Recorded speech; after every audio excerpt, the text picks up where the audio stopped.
Всем огромный привет! Вы на канале Вечное Лето, и мы на Ко Чанге. Райский остров, который является одним из самых популярных, самых красивых в Таиланде. Мы тоже его очень любим, и в сегодняшнем выпуске мы хотим вам показать красоты этого места, обсудить тему жилья, посмотрим варианты отелей и резортов, также озвучим цены, покатаемся по самым красивым пляжам, поедим в местных кафе и ресторанах вкуснейшую еду и также покажем интересные места, чтобы вы знали, чем еще можно здесь заняться. Но перед тем, как мы начнем, я бы хотела рассказать, как мы сюда ехали, потому что это отдельное приключение. Мы решили поехать отдохнуть на этот остров на неделю, самостоятельно, без экскурсии. Подгадывали идеальную погоду, в итоге попали в самый настоящий потоп. Сперва начался небольшой дождик. Мы подумали, ничего страшного, в Таиланде дожди короткие. Спустя час он усилился, и вскоре на дорогах образовались такие реки. Машины не ехали, а как будто плыли. Вы только посмотрите, каким бывает дождик в Таиланде. У нас тут затопило дорогу, была пробка, машины не могли проехать, тут прям целое море. Мы думаем, что такое, в чем проблема, почему мы стоим? Дорожные службы работают, приезжала большая машина, и вот мы наконец-то поехали. Вот, едем купаться и загорать, ура! Дальше ситуация ухудшилась, движение на дорогах сильно замедлилось, и мы уже начали переживать, что не успеем на последний паром до острова. А между тем уровень воды все поднимался и поднимался, дождик то останавливался, то ослабевал. Мы ехали медленно, осторожно и отчаянно пытались найти кафе, чтобы перекусить и переждать этот потоп. А вот сейчас становится уже не весело. Потому что вот какая ситуация. Я чувствую, что вода уже под нами, то есть мы не можем открыть дверь, даже припарковаться где-то, потому что это уже море. Просто посмотрите. Пока идет дождь, мы решили заехать на заправку, чтобы перекусить. Здесь есть заведение, где едят местные. В общем, мы набрали еды. Вся эта еда вышла на 100 бат, представляете?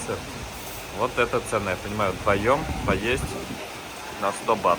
Еще зашли взять кофе, вот 2 стаканчика кофе в Amazon обошлись нам 120 бат. В кафе мы взяли шоколадный торт на овсяном молоке, такого я еще не пробовал. Вот так он выглядит. И сейчас попробуем, как здесь делать вкусности. Похоже на брауни, только более нежный. Бывает брауни такой жесткий, ты его не прожуешь, а этот хорошо жуется, прям нежненький такой. Всегда думал, что тайцы плохо делают сладости, но здесь вкусно. Еще мы взяли вот такие печенья без сахара. Ну, попробовать в дорогу, вот что внутри. И как это есть. Мне кажется, сейчас все рассыпется. Ну да. Оно уже сломалось вот такими кусочками. Без сахара сразу чувствуется. Не сладко. Он так это дело выглядит. Ну, есть можно. Если хотите есть еду без сахара, будьте готовы, что она не сладкая. Что она будет некрасивой и невкусной.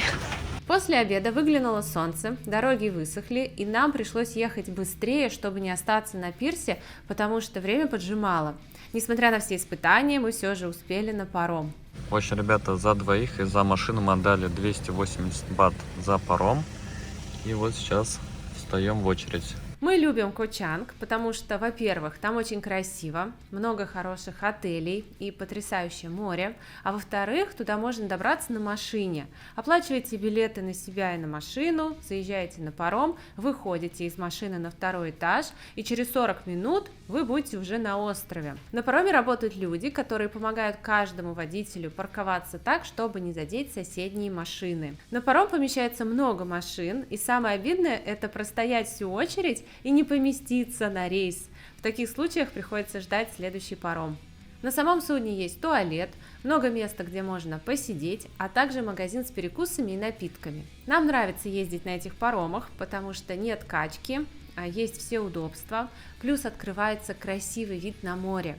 А следующие кадры будут специально для тех, кто так же, как и мы, влюблен в Таиланд.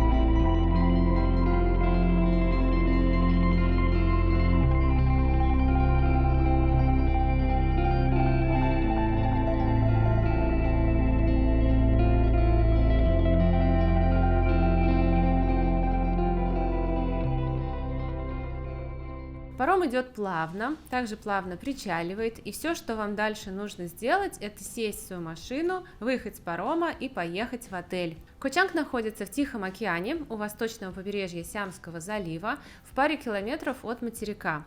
Это третий по величине остров в Таиланде после Пхукета и Самуи.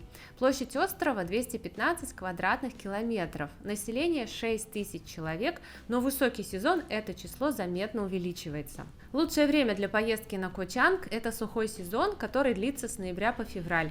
Температура воздуха в это время держится на отметке плюс 30 градусов, а море прогревается до плюс 28. Дождей и штормов почти не бывает.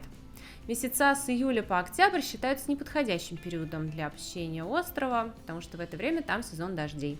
Однако до его наступления с марта по май там можно застать отличную погоду и при этом сэкономить на авиабилетах. Если захотите прилететь в Бангкок и оттуда сразу поехать на Ко Чанг, то можно заказать трансфер, и дорога займет около 6 часов. Длина маршрута 350 километров. На острове много отелей, баров, ресторанов и кафе.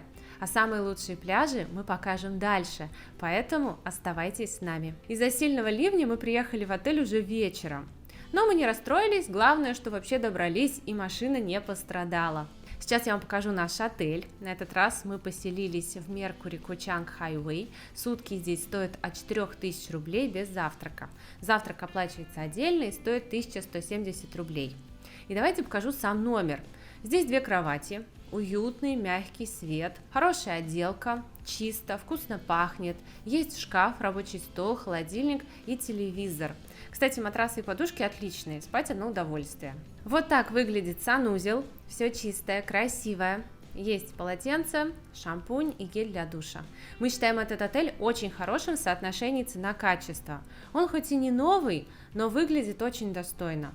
Возле отеля есть несколько тайских кафе с очень вкусной едой и низкими ценами. Вот туда-то мы и отправились на ужин. Меню огромное, есть и тайская, и европейская еда, цены в среднем 150 бат за порцию. Также здесь очень вкусные ребрышки, такие сочные, нежные, отпад. Вы только посмотрите, какие они красивые и аппетитные, приготовленные на огне соусом барбекю, это фантастика. После дороги мы также взяли куриный суп с лапшой и курочку в панировке. За счет добавления сливочного масла она получилась очень нежной и сочной. Весь наш счет вышел на 469 бат. И, конечно, мы не можем пройти мимо милейших тайских собак. Но почему они всегда выглядят такими уставшими? После ужина мы решили посмотреть живность на берегу после отлива, и вот она. В основном это крабики, очень много маленьких крабиков, которые по мере взросления занимают более крупные раковины. Есть еще вот такие крабы, я их называю неуловимыми, потому что они молниеносно убегают, как только ты к ним приближаешься. Также здесь можно встретить крабов побольше, и они уже не такие робкие, а еще увидеть креветок в живой природе. Я, кстати, только в Таиланде узнала, что креветки на самом деле синие. Вообще мы любим рассматривать камни после отлива, можно увидеть много чего интересного, главное надевать удобную обувь. Настал новый день, и давайте посмотрим, что подают в этом отеле на завтрак. Яичница, сосиски, ветчина, бекон и овощи. Чай, кофе, сок, вода, и в качестве десерта дают круассан, тост, масло и джем. И первое, что мы хотим сделать, это искупаться в море. Вода пришла достаточно глубоко. Заходим. О, вода теплющая. еще утро, но она уже теплая. Песочек на дне. Здесь как пляж устроен? Сначала песок, а туда дальше камни. Но до камней не доходишь, потому что уже глубоко. Что, ныряем? Посмотрите, какая красота меня окружает. Раз, два, три. Вместо душа. Ну, душ потом тоже будет, чтобы смыть соль. Но с этого начать день самый-самый кайф. Смотрите, мы совершенно одни в воде. Вот преимущество своего пляжа. Посмотрите, какая красота. И я наплаваю. Хорошо. Our hearts beat to the city streets. We began to feel the fire. We rise like tall buildings as the chemicals they take us higher. The night's young and it's just begun as she puts her hand in mine. We wanna chase the night, wanna dance to the light, pull the stars from the sky, just two hearts running wild. Never sleep, never stop, as we shout from the top. We're gonna be two hearts running wild.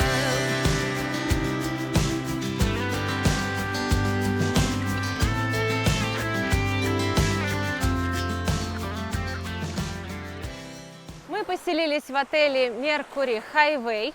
У этого отеля есть как свои плюсы, так и свои минусы. Начну я с плюсов. Это хорошая большая территория, это резорт. То есть здесь есть номера в здании двухэтажном. Также есть отдельно стоящие виллы и бунгало прямо возле воды. Большой выбор жилья.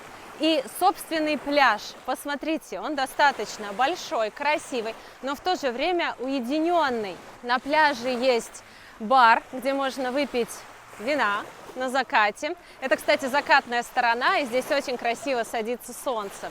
Мне кажется, этот отель хорошо подойдет для отдыха с детьми.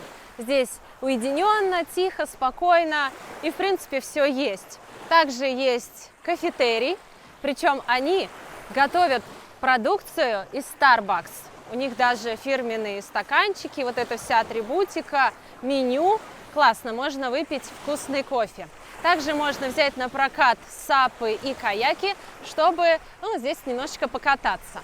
Также в этом отеле есть хороший ресторан, где вы можете поужинать прямо на берегу моря. Посмотрите, как красиво сервированы столы.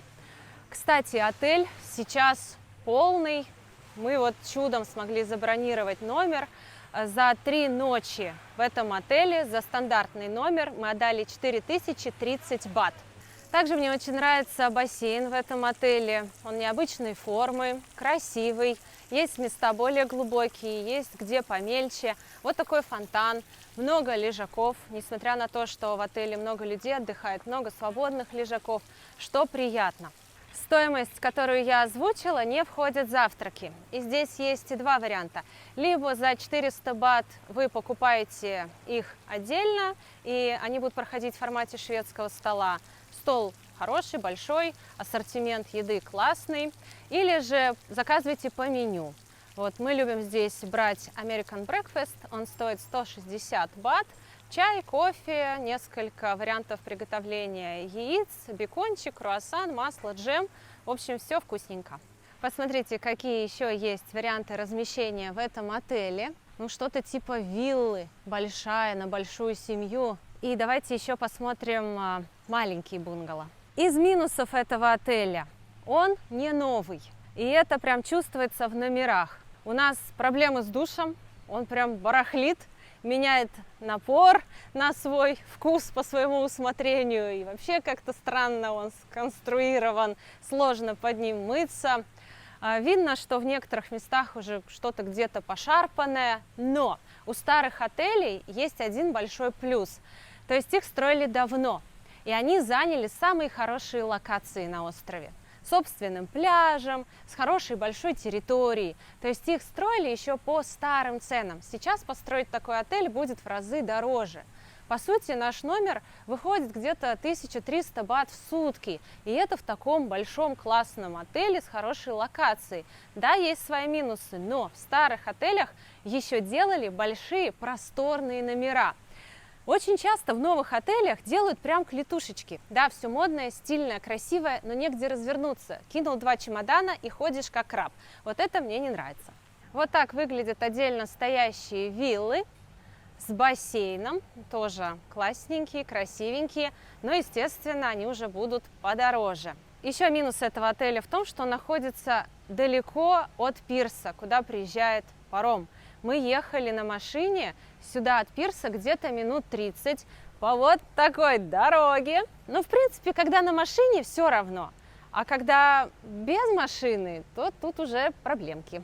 Вот еще есть такие домики, как таунхаус. Двухэтажные, на 2 семьи получается. У всех большая терраса, большой балкон, сами номера просторные. Вот если вас приезжает 4 человека, то лучше селиться здесь. Есть номера в двухэтажном отеле, он такой отдельно стоящий, тоже принадлежит Меркури. И посмотрите, здесь у каждого номера свой выход к бассейну. Бассейн общий, на 1 этаже, но у всех есть к нему доступ. Еще на ресепшене стоит вот такой стол и предлагаются спа-программы прямо в этом отеле. Скидка 50%, но какие здесь цены, даже со скидкой дороговато. 4500 бат, 6500 бат за программу. Вот есть варианты за 3,5, за 1800. И несколько вариантов масел, аромамасла, которые будут использоваться во время массажа. Мы, кстати, пробовали массаж вот такими травяными мешочками. Это очень приятно. Будете в Таиланде, обязательно попробуйте. Не обязательно здесь. Много массажных салонов, где можно это попробовать дешевле. Что-то стало жарковато, поэтому я выпью приветственный напиток. Хотя я уже здесь живу несколько дней, я его пью впервые. Так я себя и не поприветствовала. Ну и за вас.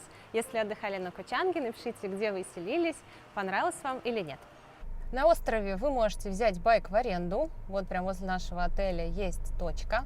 150 бат в сутки. Также они предлагают услуги трансфера. В Паттайю 700 бат, в Бангкок 700 бат и частное такси. Также у нас в окрестностях несколько кафешек, массажный салон, продуктовый магазин, но не 7. Вообще на острове есть 7-Eleven, но не возле нас. Ну и пока мы едем, хочу вам показать, как выглядят дороги на острове. Здесь вот такие холмы, поэтому нужно быть особенно осторожными, особенно на байке, особенно когда дождь. Ко Чанг в переводе означает остров слонов. И здесь действительно много слонов. Когда едете по дороге, их можно встретить. А еще вдоль дороги здесь очень много обезьян. Я обезьян люблю, очень люблю, но со стороны. Вот такие атаки мне не очень нравятся. Я купила, смотрите, целую буханку хлеба специально, ну здравствуйте, специально для них. Но мне тяжело им кинуть, потому что я боюсь, что она прыгнет сюда, и это будет, я не знаю что. Давайте, вы чуть-чуть назад. Так, шпагатист, давай чуть-чуть назад. А я вам кину хлеб. Или можно чуть-чуть, да, приоткрыть. Ой, главное, что много не приоткрыть. Ой. Ой, мама. Здорово. Так, я вот как бы уже боюсь. Мамочки. Вот, держите, держите. Вот так будем работать, да? По чуть-чуть, по чуть-чуть. Вот лапкой, лапкой. Не зубами, не зубами. Обезьяны, кстати, опасны. Если она укусит, надо будет делать прививки. Такие глаза смотрят. Ой, прям пальчиками меня потрогал. Это так мило.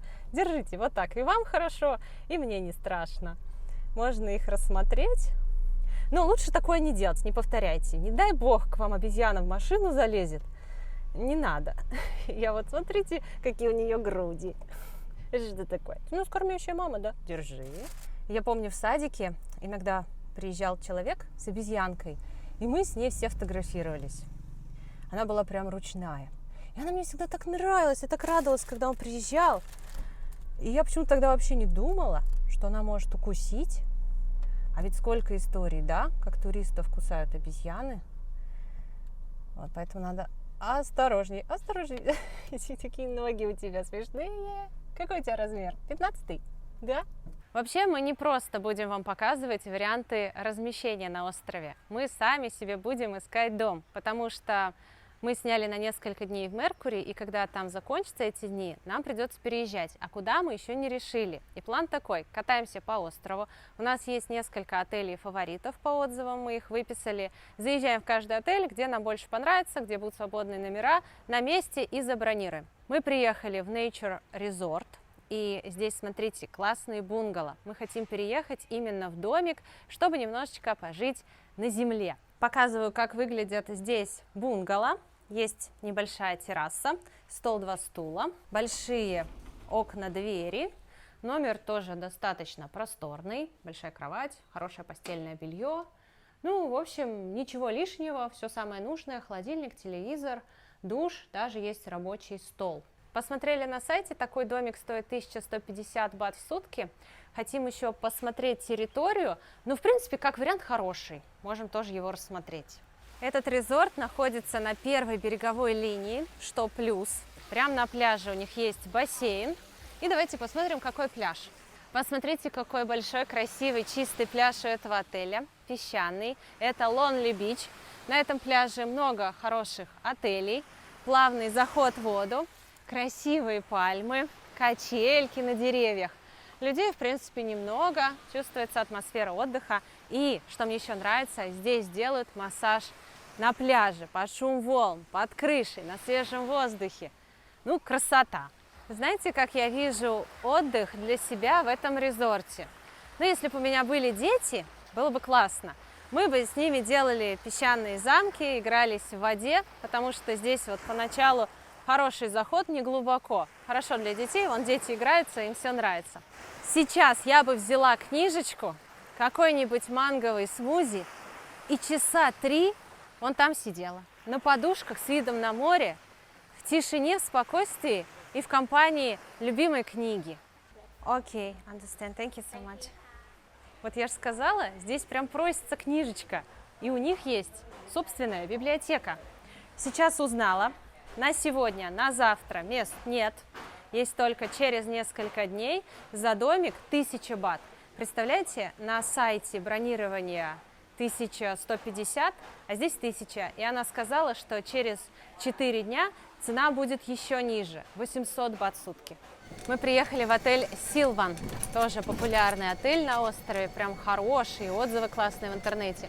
Но он подороже тех отелей, что мы сейчас смотрели, намного подороже.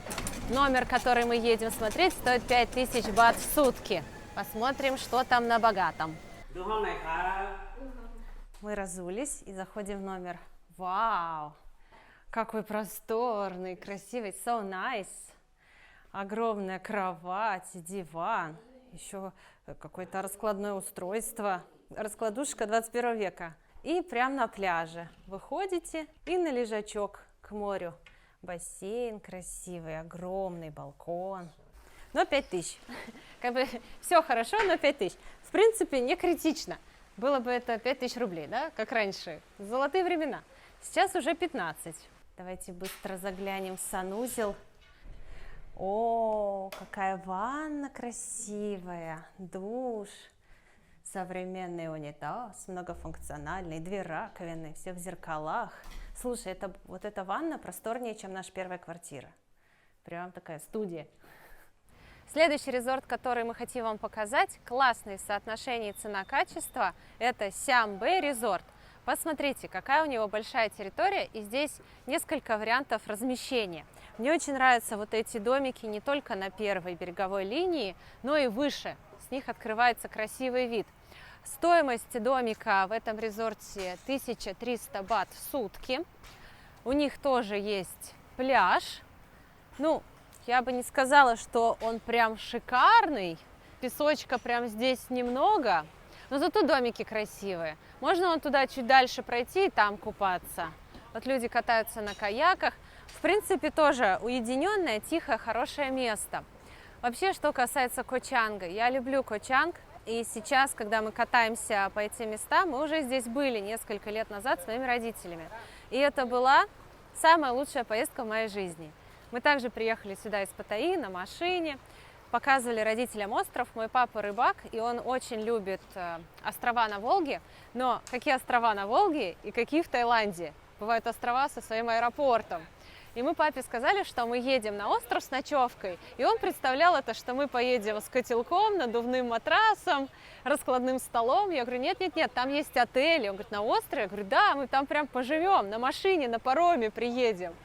Он был так удивлен, мы когда приехали, он все восхищался размерами острова. Он говорит, и магазины, и рестораны, и отели. И это было так здорово, каждый день здесь был наполнен радостью. Мы купались на закате, ели вкусную еду. Мама впервые попробовала устрицы. И сейчас, гуляя здесь, я вспоминаю эти моменты и радостно, и немножко грустно, потому что сейчас папа не может с нами поехать, и мама, соответственно, тоже. И, ты понимаешь, что так уже никогда не будет, к сожалению.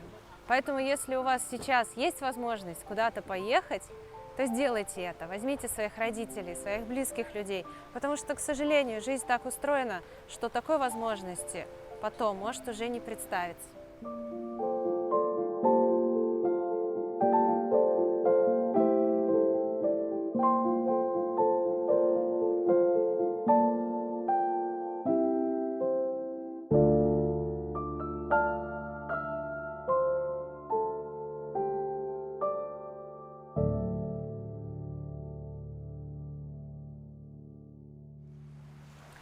Мне нравится, что здесь домики новые, и они прямо у воды.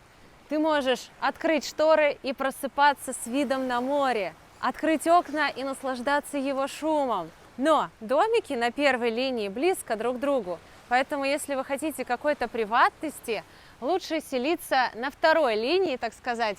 Там бунгало, в относительной отдаленности друг от друга и тоже хорошие. Как бы тоже у этого отеля есть свои плюсы и минусы. Делают массаж на пляже? Классно. Сам пляж мне не очень нравится.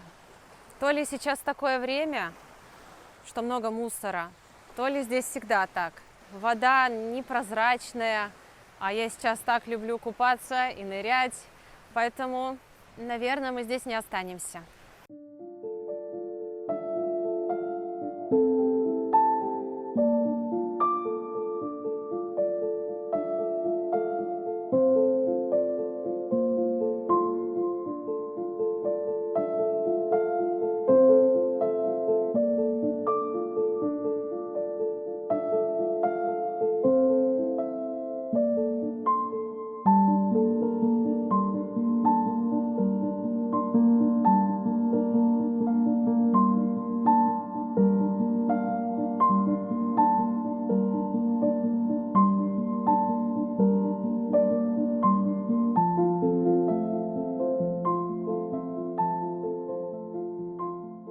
Ты дом сторожишь?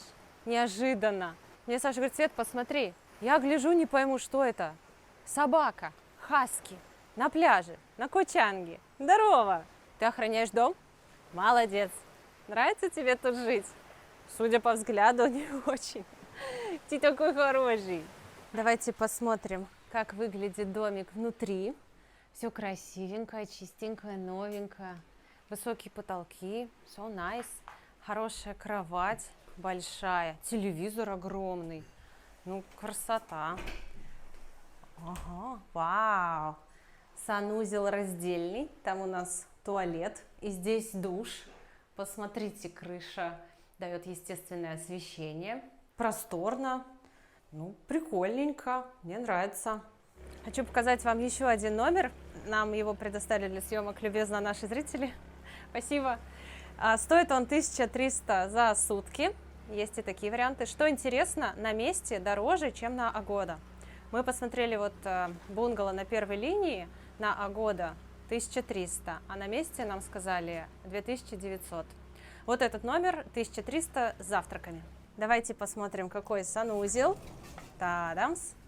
О, прикольный. В скандинавском стиле. Красота.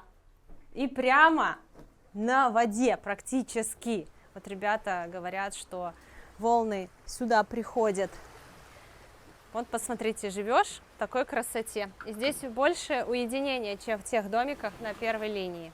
Знакомьтесь, Алексей, наш зритель из Киева. Сейчас он кое-что интересненькое вам покажет. Сегодня ночью был отлив, мы не успели сходить на воду, чтобы пособирать, не знаю, что там собирали, с фонарями. Вот. Сегодня решили сплавать, посмотрели, что местные здесь кушают, что продается. Соответственно, вот видели на рынке вот такие продают они, ну, наверное, большая мидия, я так полагаю. То есть, соответственно, 200 бат на рынке стоит, кстати, видели. В прошлый раз мы были на этом месте, был большой отлив, мы насобирали с десяток таких. Это деликатес, это на самом деле, ну вот кто любит устрицы, оценит этот вкус однозначно. Вот. Ну, извините за пакетик, это вот то, что в море плавало, туда и поклали. То есть, соответственно, жить действительно атмосферно, нужно попробовать, цена не кусается. Да, очень интересный есть здесь вот моментик в домике, который незаметно на первый взгляд, но когда лежишь на кровати, то полностью, вот можешь, Саша, снять, то есть полностью видно море. Море с кровати, вот поверни камеру туда. Вот, очень атмосферно себя чувствуешь. Цена, ну, мы забронировали за 1300 бат с завтраками за сутки. Соответственно, завтраки очень-очень для тая, ну и тайская в основном пища, но разнообразие там порядка 8 блюд, но все в большом количестве, все достаточно вкусненько. Вот, шум моря по утрам и по ночам бесконечно, то есть ощущение очень-очень комфортного такого пребывания и проживания. Сейчас думаю попробовать этот деликатес, не знаю, как он правильно открывается, методом, скажем, проб и ошибок, надеюсь, без ошибок будет. Попробуем вот там ножку обрезать, вот, по-моему, пошло, вот. Это устрица. Там нет жемчуга. Это фактически устрица. Вы ее поймали сегодня? Да вот только мы пришли, еще мокрый весь, свежайший продукт, что называется. Но я рекомендую, несмотря на этот вид, его попробовать. Вы уже ели их. Неоднократно и в большом количестве. У вас Вот все хорошо. все прекрасно. Даже лучше, чем до того, как съел. Вот я вот этот самый красивый кусочек тебе, Свет, отрезал. Мне тогда Да не- соком. А вот сока нужно было бы лимонного добавить в идеале. Не надо перебивать, мы сейчас так. Так, ну, пробуем. Алексей, я вам доверяю. Вы ее точно Мне ели. очень приятно, что вы мне доверяете, и вы можете быть уверены, что вам это понравится. Пахнет соленым морем. Ой, какой соленый сок. Прям соль-соль. Устрицы даже не такие соленые. Похоже на маринованные огурчики. Или грибочки. Да, на Так, но это маринованные что-то не то тебе. шампиньоны. Я думаю, что нужно перепробовать другого. Ну, это вкусно. Даже немножко сладковато. Но, честно, не хотела есть. Алексей мне первый раз предложил, я такая думаю, не, я боюсь, не, мне еще целый день съемок. Нормально все будет. Но сейчас такая думаю, думаю, что- вкусненько. Сладковатый вкус. Запас белка на сегодняшний день на процентов 25 будет восполнен. Чем-то похоже на маринованные опята. Чуть-чуть, на грибы. Хрустящее, Да. да, вот такое, но Солененькие. солененькое, но это, ну, устрица приблизительно такого же вкуса, когда ее свежую без лайма пробуешь.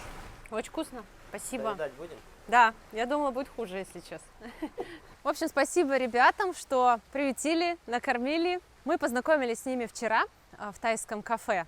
И вот они сказали, что живут здесь, что им очень нравится. Они купили даже специальную обувь для кораллов и по вечерам выходят, ну, такую, знаете, как рыбалку без воды. Собирают устрицы и потом наслаждаются свежайшими дарами моря. Еще один отельчик, который нас заинтересовал, называется Клифф.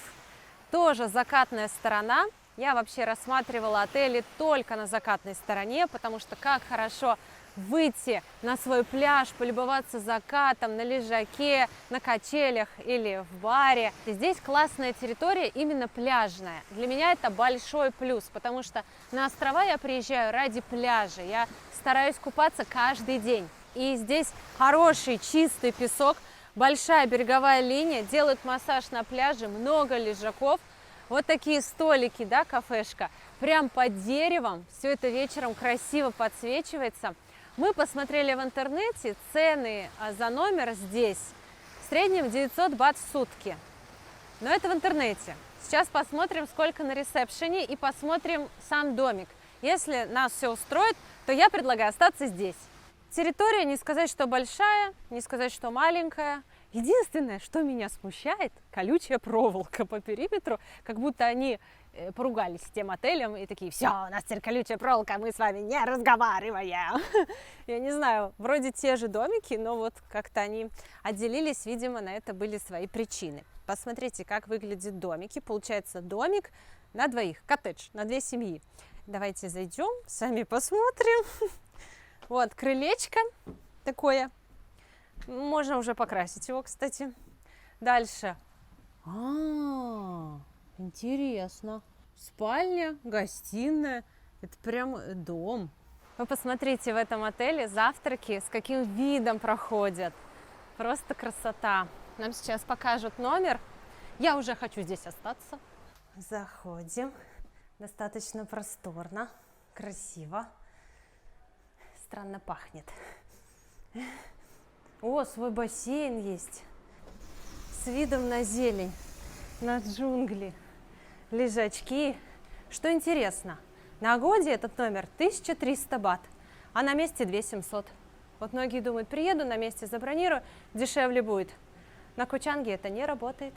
В общем, в Клиффе все было хорошо. Классный пляж, классный номер. Но запах такой влажности не очень приятный. Поэтому мы тут устроили семейный совет и решили, что не хотим там жить. И приехали в другое место, называется KB Resort. Вот такие здесь бунгало. Он подороже. Номер здесь стоит 2300 за ночь. Ну, сейчас посмотрим, какие бунгало.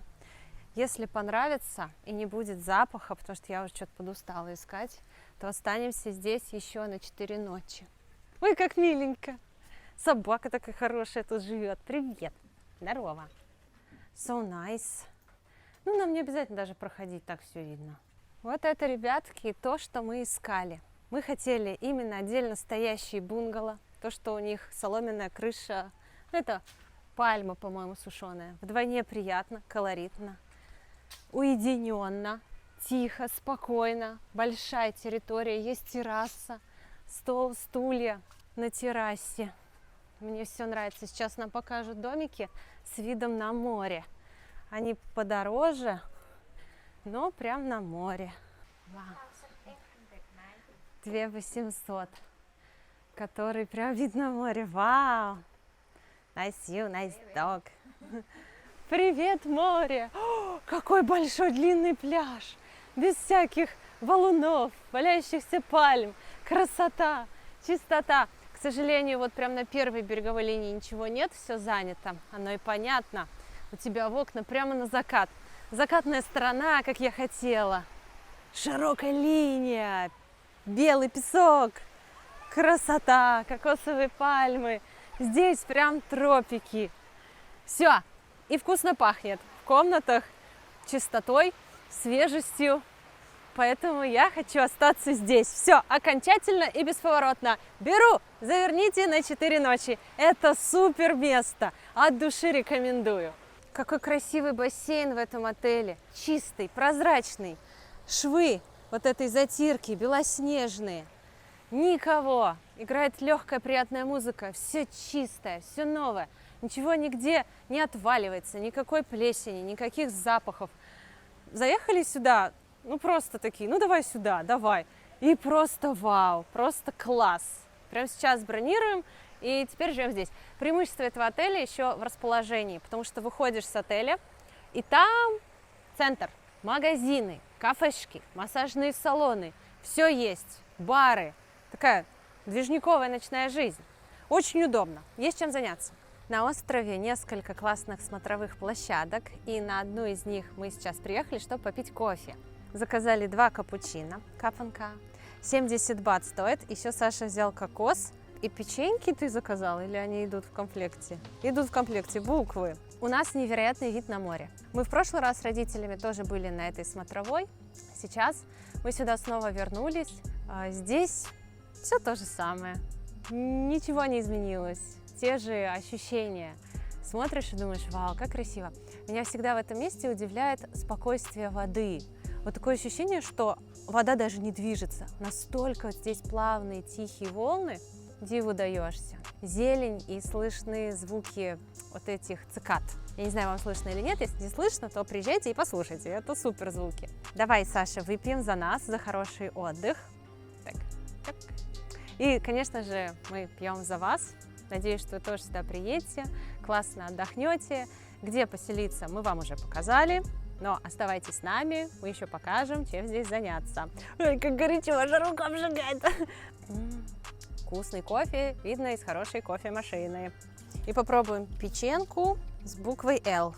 Это означает вечное лето. Не, ну красота, скажите. Смотрите, такая смотровая, людей немного. Красота. Есть даже свободные столы, хотя сейчас закат. Я часто, когда бываю в путешествиях на смотровых площадках, я вот всегда думаю, ну, поставьте столики и продавайте кофе. Потому что не просто ты вот 2 кадра сделал и уехал, а чтобы ты задержался, прочувствовал закат, посидел. На многих смотровых не облагорожено, или люди берут коврики, чтобы посидеть, или сидят на своих кроссовках. Ну, то есть есть потребность у людей посидеть на смотровой с красивым видом, особенно на закат.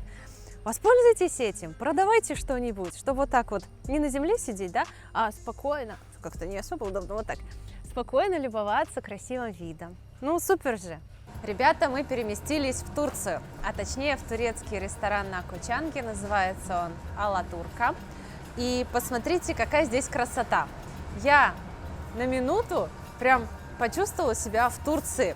Во-первых, нам принесли чай вот в таких турецких стаканчиках в форме тюльпана, лепешку, горячая такая, надутая, и к ней закуски. Греческий йогурт, запеченные баклажаны, хумус, перец, в общем, все красивенькое.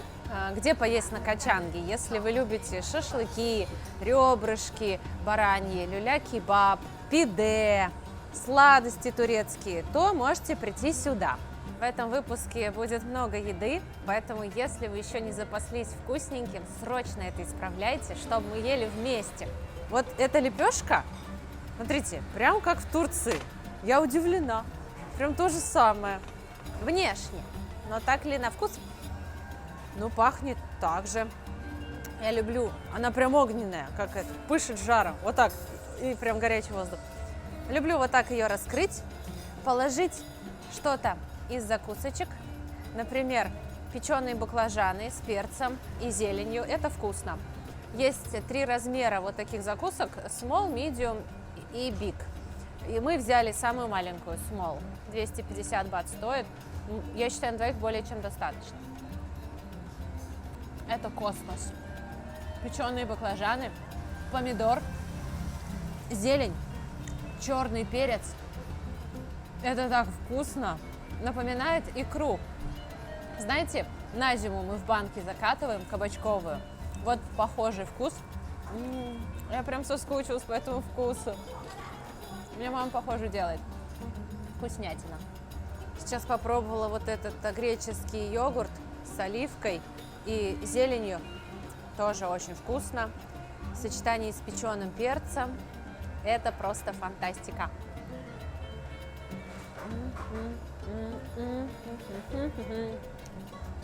Здорово, что в Таиланде, в том числе и на островах, на Кочанге, можно поесть разную еду. Здесь есть русское кафе. Мы однажды ели там потрясающий борщ. Есть турецкая еда. Мы все-таки уже прикипели к турецкой еде, она вызывает ностальгию, вкусно. Хочется люля, хлеб с закусками. Есть итальянские рестораны, пиццерия. Можешь поесть устрицы. тайской еды много. Ну все, что хочешь. И принесли наше основное блюдо. Мы заказали микс-кебаб. Посмотрите, какое оно красивое. Здесь люля из баранины, люля из курицы, шашлык, куриный шашлык, кёфте, вот эти котлетки. Хотя, знаете, мне кажется, это даже не кёфте, это бараньи ребрышки, просто без косточки. Косточка срезана. Вот этот перчик, он такой вкусный. Рис, как в Турции. Кто любит турецкую еду, скажите я. Я обожаю. Просто супер. Нам дали тарелочки такие большие, красивые. И сейчас мы все это будем пробовать. И начну я, как вы думаете, с чего? Правильно, с люляшечки. Она такая, уже видно, сочненькая. У этого места хорошие отзывы, поэтому я думаю, что будет вкусно. Я в Алании. Как это вкусно и сочно. Вот как они это делают? Вот прям вкус, как в Турции. Вот этот перчик ароматный, не сильно острый. Вот это мясо сочное. Вот этот дымок. Я потрясена. Так же вкусно, как в Турции. В нашем любимом ресторане возле Аланиума. Волшебно. Теперь давайте попробуем мясо. Попробую сейчас без соуса. Легко режется, мягкое.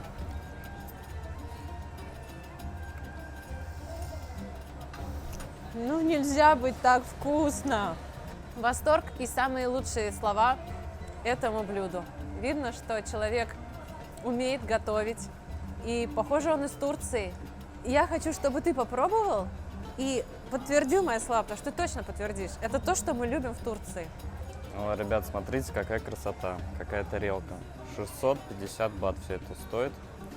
Я уже чувствую этот запах Турции. Ну, давайте попробуем. Светик уже попробовал мясо, я попробовал вот этот шашлычок. Реально как в Турции. Нереально вкусно, ребята. Если любите турецкую еду, соскучились, то обязательно сюда приходите, вам точно понравится. Это кайф, просто мясо тает во рту. Как они так делают, это что-то. И попробуем вот это мясо. Идеально. Кстати, не везде в Турции даже так вкусно. А здесь за эти деньги огромная порция, причем ее хватит на двоих. Прям вот объестся, я уверен. Поэтому достаточно прийти, взять вот этот большой микс на двоих и кайфануть. И сейчас я хочу съесть этот перец. Как вы думаете, острый он или нет? В Турции обычно они не сильно острые.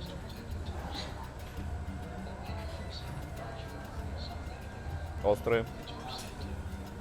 Ого. Но не сильно. Так, надо немного хлебушка. Знаете, острый, но не так, чтобы прям вот взрыв. Идеальная остринка, так что можно его есть для тех, кто любит острое. И, кстати, мы посчитали, вот это блюдо получается 650 бат. Мне кажется, в Турции сейчас с нынешними ценами будет подороже вот этот вот микс стоить. Поэтому здесь даже выгодно брать вот именно такое количество мяса, большую порцию, и вдвоем вполне можно наесться. Чем заняться на Кочанге вечером? Например, можно прийти в классный рок-бар, послушать потрясающую музыку и поиграть в бильярд. Давайте сделаем это! Ну, как получилось, так получилось. Я начинающий игрок. Я обожаю рок-музыку. И здесь вот такая стена с названиями моих самых любимых групп. Black Sabbath, Metallica, Pink Floyd, Rammstein, Queen. От одних этих названий у меня мороз по коже.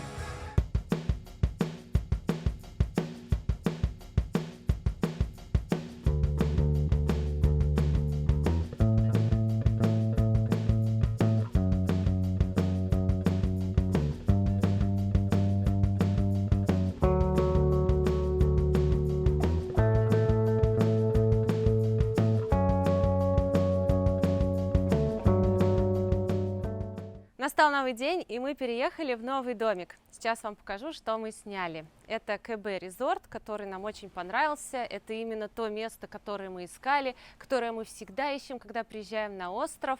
Посмотрите, какая здесь красота. Я предлагаю сначала посмотреть дом, а потом выйти на пляж. Резорт располагается на первой береговой линии. Здесь много бунгало в таком островном стиле, как будто мы Робинзоны. Конкретно наш домик стоит 2800 бат в сутки. Но это вот сейчас такие цены, какие будут в другие месяца, мы не знаем. Вот у нас такая терраса, посмотрите, просторная, красивая. Первым делом, когда мы приехали, мы завалились на эти подушки, пили водичку и слушали шум моря. И говорили, что как хорошо, что мы его нашли, как нам здесь нравится. Заходим, тут еще есть стол, лавочка, стул. Номер достаточно просторный, свежий, хорошо пахнет, не плесенью, не сыростью, много окон, окна в пол, то есть ты спишь с видом на море, просыпаешься, вот так вот открываешь и бежишь первым делом купаться. Мы, когда отдыхаем на островах, мы так делаем. Вот первым делом встали, зубы почистили и в море на час. Вообще хорошо. Так, кровать. Ну, нормальный матрас, не жесткий, не мягкий, средний, хорошее постельное белье. Посмотрите, какой милый слоник. Мне так нравится, как в Таиланде складывают полотенце. У него такой упругий хобот. Смотрите, и ножки у него есть. Вот, как это работает. Рабочий стол. Я не знаю, кто будет тут работать, но он есть. Телевизор, холодильник, много места для вещей, шкаф, сейф. Давайте покажу санузел. Современный унитаз, зеркало, раковина. В общем, здесь душ. Днем даже не обязательно включать свет, потому что природное освещение с улицы справляется более чем. И пойдемте скорее на море, пока вышло солнце. Как мне нравятся эти соломенные крыши. Здесь летают огромные бабочки, такие черные. Они прям живут на этом острове, их много. Птицы поют, пальмы шумят. Волны плещутся, людей немного. Ну, согласитесь, красота, просто красота. Мы сняли этот дом на 4 дня. Ой, я надеюсь, что нам понравится, нам уже нравится. Это пляж Кай-Бэй, очень красивый. Здесь такой мелкий чистый песок, пальмочки прямо у воды. Вот когда вбиваешь в гугле картинки Таиланд, выходит что-то такое. Таиланд во всей своей природной красоте раскрывается именно на островах.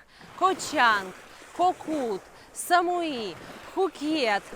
Вот на эти острова обязательно стоит приехать. Они, в принципе, похожие, но все разные. По атмосфере, по как-то инфраструктуре, по пляжам. Поэтому, мне кажется, надо везде побывать и уже решить для себя, какой остров вам понравился больше всего. Нам нравятся все острова, поэтому мы никогда никому не советуем, куда ехать. Мы всегда говорим, езжайте везде, если есть возможность. Водичка теплая, прям вот парное молоко, чистое. Давайте посмотрим уровень прозрачности воды. Я вот захожу, у меня такое чувство, что кто-то кипятильник оставил включенным, и он прогрел воду. То есть нет ощущения разницы температур, что на улице, что в воде. И такая температура воды в Таиланде всегда, круглый год. Поэтому можете купаться часами, напитываться морской солью и не замерзнете. Посмотрите, песчаное, красивое дно. Я вижу, есть отдыхающие с детьми, не глубоко, то есть мы можем спокойненько еще идти, а можем прямо здесь упасть и прям тут плавать.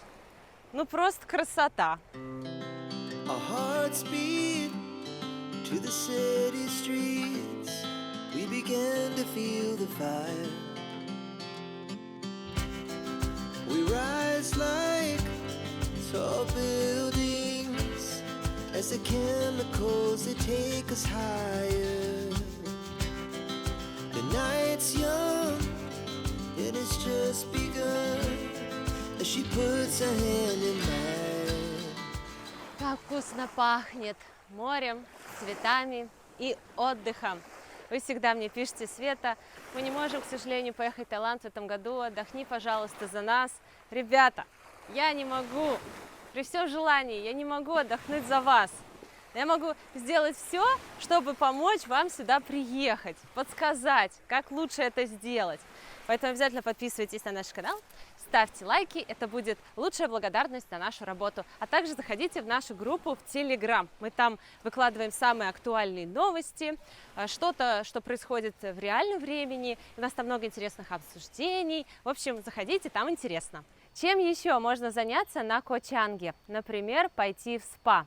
Здесь есть известный спа-салон, называется он Rainforest Spa, и знаменит он своими программами «Земля», «Воздух», «Вода», «Ветер». В зависимости от того, в каком месяце вы родились, вам подбирается восстановительная программа. Это массаж, скраб, уход для лица. Мы с Сашей тоже взяли себе по программе, они 2-часовые, поэтому сейчас идем кайфовать.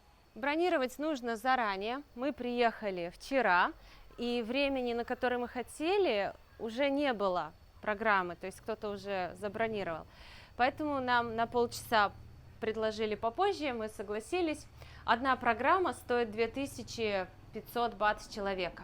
Мы показали свою бронь, нас проводили в специальный зал, где предлагают выбрать один из 2 вариантов скраба. Давайте вот этот. Мы заполнили специальную анкету, в которой уточняют какие-то моменты, то есть какую вы хотите музыку, классическую или звуки природы. Мы выбрали звуки природы, на что нам следует обратить особое внимание, там спина, шея. И еще нам дали синий чай, холодный синий чай. После скраба мы выбирали масло, 3 вида, каким мы хотим, чтобы нам сделали массаж. Мы выбрали перечная мята. Масла натуральные, приятно пахнут, вообще нам понравилась мята, и мы такие: о, давай мяту. Все, за вас и за нас. Хорошо, они почему-то подумали, что я дюймовочка, и у меня маленькая ножка. Дали шлепки 36-е, наверное. И я вот так, мне пятка волочится. Они такие: о, нет, так не пойдет. Дали побольше. Нам дали вот такие халаты. Мы уже переоделись. Они очень мягкие и приятные. И такого натурального цвета. Натуральная ткань. Полотенце. Здесь у нас сауна, бассейн. Перед массажем мы должны немного прогреться в сауне. Еще здесь очень красивая территория. Здесь что-то типа водопада. Нам пожелали приятного отдыха и сказали быть осторожными с обезьянами. Видимо, они тоже любят спа. В общем, нужно приходить за полчаса до программы, чтобы отдохнуть, посетить сауну, выпить чай, переодеться и никуда не спешить. Вот так вот я здесь удобно устроилась. Беру напиток. Это оказалась вода в термосе. Ну ничего. Two hearts running wild.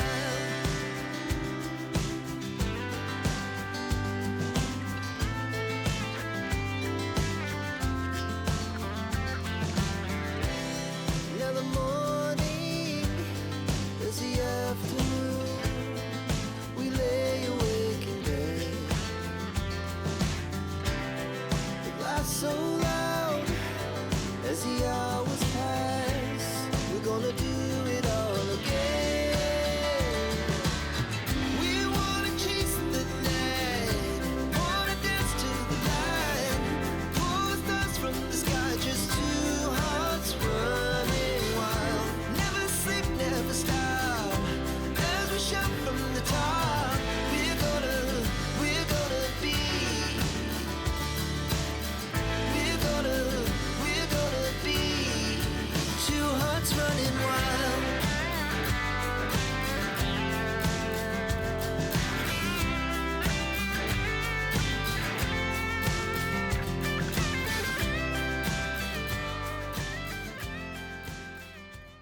Наша программа закончилась, и теперь нам предложили попить чай с антиоксидантами. Мы наслаждаемся в такой просторной комнате с видом на джунгли и на бассейн. В общем, нам очень понравилось. От души рекомендуем это место. Все новое, красивое, стильный интерьер, такие природные цвета, натуральный камень, дерево, ничего лишнего, приятные ткани. Посмотрите, как красиво. Все новое. Мне очень понравился массажный стол. Мягкий, комфортный, такой обволакивающий. Прям все идеально. Массажисты классные, супер мастера. Знают все, как нужно сделать, когда поднажать, когда погладить. Вот все вот с чувством, с толком, с расстановкой. Уход за лицом очень понравился. Вот эта вся косметика натуральная, легкий аромат, приятные текстуры. У них ручки шелковые, такие нежные, заботливые. Вот так вот они все вот тебе делают, вот так все вот убирают. Столько продуктов было нанесено, маски, скрабы, какие-то там еще штуки. Я просто погрузилась в мир релакса. И эти 2 часа пролетели незаметно. Мне понравился и массаж головы, и массаж шеи, спины. В общем, я бы здесь все программы попробовала, каждый день бы ходила, потому что место классное. Мы с Сашей очень любим ходить на массаж, и вот на такие программы в разных странах стараемся посещать. Бывает, что все классно, но атмосфера не очень. Либо запах какой-то посторонний, либо холодно. Например, кондей сильно работает, и тебе, вот когда делают скраб, тебе зябко. Здесь же нет, ни холодно, ни жарко. Вот как-то сплит-система работает, прям вот то, что надо.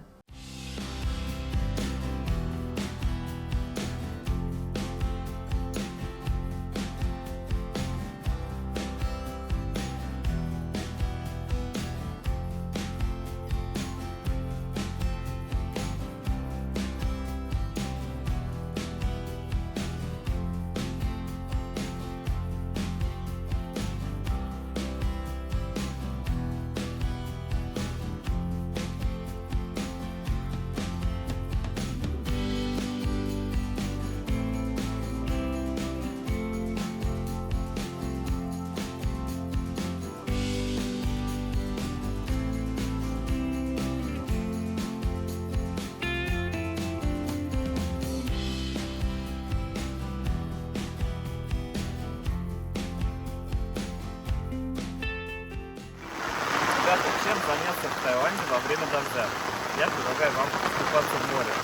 Вода во время дождя просто невероятно теплая, и происходит какой-то диссонанс.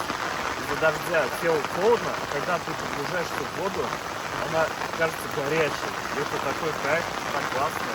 Я вот там купался, прям кайфовал. Так, погружаешься, и вода просто нереально горячая, кажется. Ну, вообще это необычно во время ливня в Таиланде с таким видом купаться. Это прям вот экзотика, ради которой мы едем в Таиланд. И сейчас Светик пошла купаться в море. Правда, не знаю, зачем ей зонт, но тем не менее идет купаться. Ну как-то зонтом лучше? Вообще кайф, да? Вообще супер.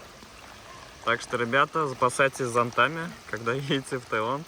Если вас накроет такой дождик, всегда будете знать, чем заняться.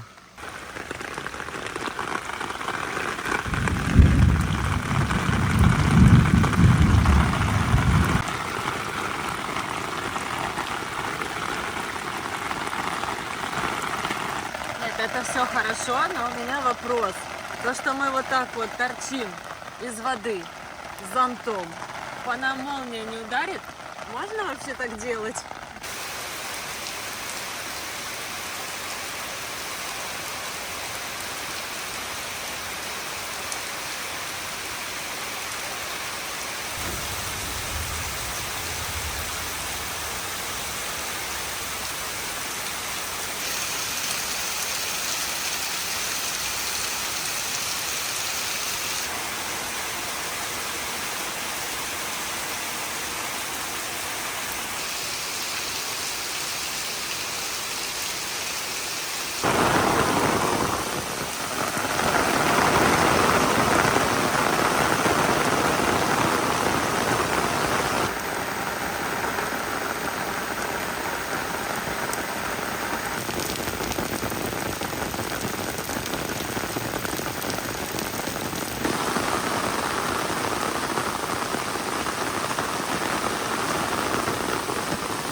Ребят, что хочу сказать насчет отдыха в Таиланде во время сезона дождей. Здесь есть как свои плюсы, так и свои минусы. Начнем с плюсов. Нам лично нравится то, что не жарко. Вот мы наслаждаемся вот этой погодой, прохладненько, дождик, хорошо.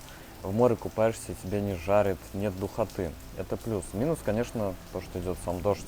Когда вы едете на какую-то экскурсию, если вы едете на спидботе и будет дождь, ну как-то не очень приятно. Поэтому мы вот что подумали, если вы едете в Таиланд во время сезона дождей, то лучше поселиться где-нибудь на островах, вот в бунгало, и сидеть в них отдыхать, там 7-10 дней, и просто наслаждаться отдыхом, кайфовать вот пляжным таким отдыхом, купаться в море.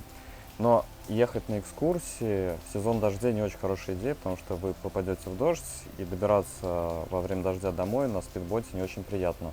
Поэтому имейте в виду, в зависимости от того, какой отдых вас интересует, выбирайте, когда ехать лучше в Таиланд.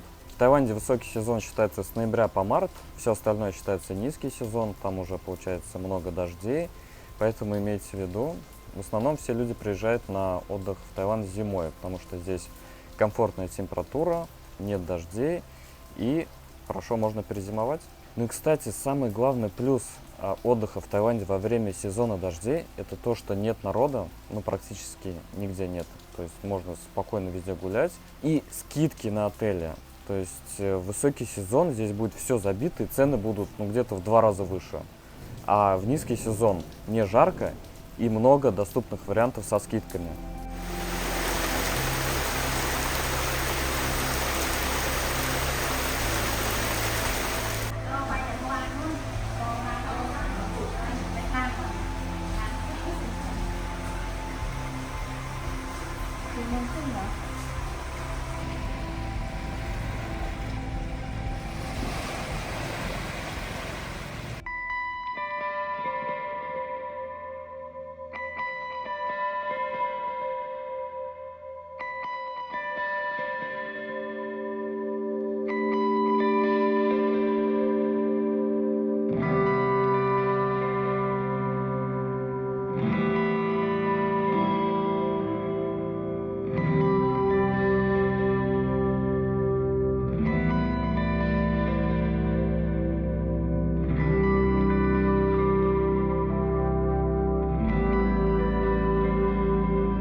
Еще один популярный пляж, на котором можно селиться на острове Ко Чанг, это пляж White Sand Beach.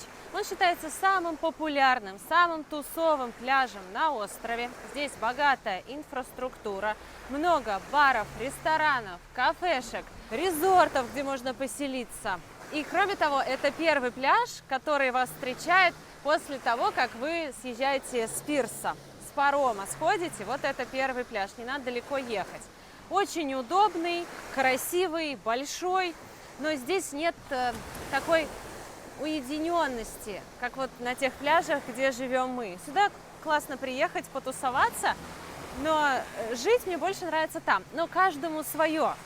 Здесь большой выбор жилья, на любой вкус и кошелек, есть все необходимое для классного отдыха. Тоже песчаный пляж, посмотрите, хорошая водичка. Много деревьев, в тени которых можно спокойно отдыхать на лежаке. Тут, кстати, есть лежаки, у нас лежаков нет. Здесь береговая линия это позволяет. Тоже красивое место, да на острове все красиво. Выбирайте то, что вам ближе.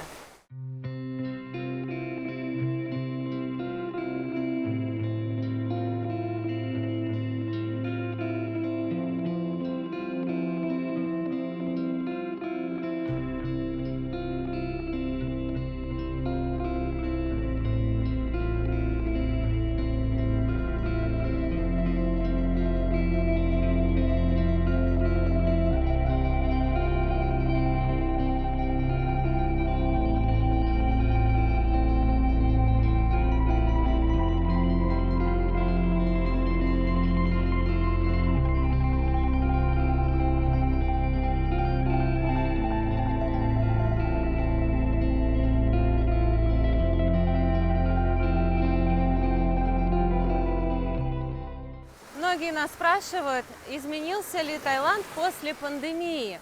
Что хочу сказать, вот Паттайя, какой была, такой и осталась. Да, какие-то заведения закрылись, но на их месте быстренько открылись новые. Поэтому какого-то опустения незаметно. Все как бы то же самое, все вернулось на круги своя и достаточно быстро. По островам пандемия ударила сильнее. И здесь сейчас много отелей, которые не функционируют и находятся в каком-то заброшенном состоянии. Но все равно потихонечку все восстанавливается, поэтому можно встретить заброшенные места. Раньше на этом пляже White Sand Beach была просто невероятная красота. Сейчас, вот видите, какие-то киоски закрыты, где-то не следят, грязь, мусор. Это чувствуется, когда есть чем сравнить. Если ты приезжаешь сюда первый раз и не видел остров до пандемии, то тебе все равно очень понравится. И мне сейчас здесь очень нравится, но я помню, что было как-то еще разнообразнее. Кругом была красота. Я помню, когда несколько лет назад мы приезжали сюда с родителями, этот пляж нам именно понравился в ночное время суток, потому что здесь очень атмосферно. Во-первых, отлив, море далеко уходит, столы выставляют на улицу под деревьями, которые подсвечиваются разноцветными лампочками, гирляндами. Раньше отовсюду играла живая музыка, люди танцевали прямо на берегу, фаер-шоу, коктейли, подушки на песке. Вот вечером это место очень классное, тусовое. Обязательно приезжайте на White Sand Beach вечером, чтобы чего-нибудь вкусненького выпить и потусить. Показываю, какие резорты на этом пляже. Вот, посмотрите, небольшой, красивый, уютный, с бассейном, небольшой территорией. Можно селиться в номере, а можно взять бунгало.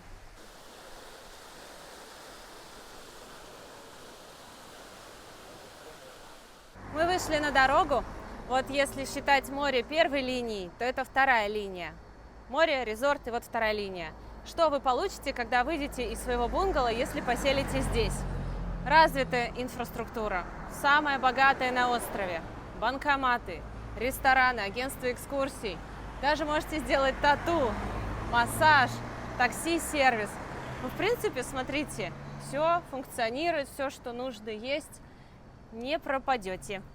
Минутку внимания, пожалуйста. Наша группа заканчивает экскурсию по данному пляжу, и мы движемся дальше. Здорово, что на Ко Чанге есть сетевые магазины типа Big C и 7-Eleven, где продаются товары первой необходимости, косметика, напитки, большой выбор, мороженое по нормальным ценам. Вот мы были на Кокуде, там таких магазинов нет. Только маленькие открытые лавочки, которые держат местные, и там очень ограниченный ассортимент. И стоит также отметить, что в таких магазинах продают алкоголь в определенное время. Вот у нас холодильник с пивом и объявление, что алкоголь продается с 11 утра до 2 часов дня, потом перерыв, и снова начинают продавать с 5 вечера до 12 часов ночи.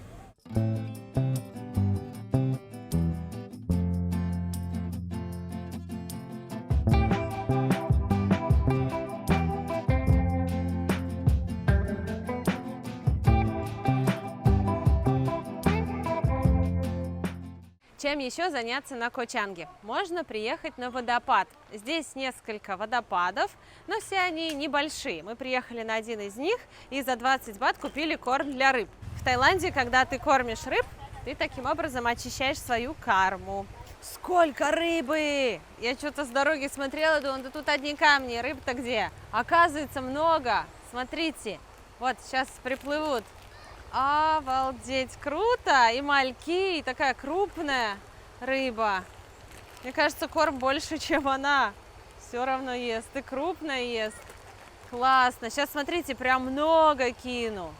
Сейчас будет круто. Вперед! О, видите, какое там движение сразу. Хорошее развлечение всего за 20 бат. Мы очень любим бывать в джунглях, очень любим купаться в водопадах, потому что это живая, прохладная, чистая вода. И так как сейчас часто дожди, я думаю, водопад будет мощный, хороший. Конечно, плавать в компании рыб здоровых мне не очень хочется, я их побаиваюсь. Но мы сейчас поднимемся дальше и попробуем искупаться.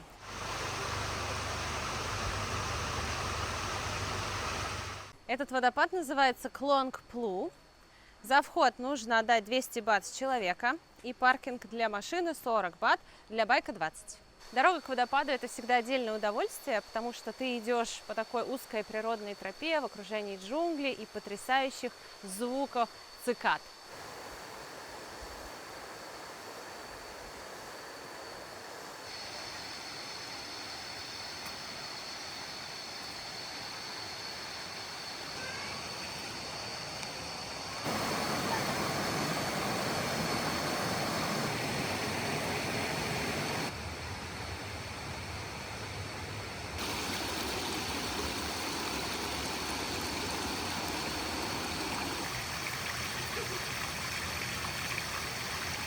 Какой красивый водопад!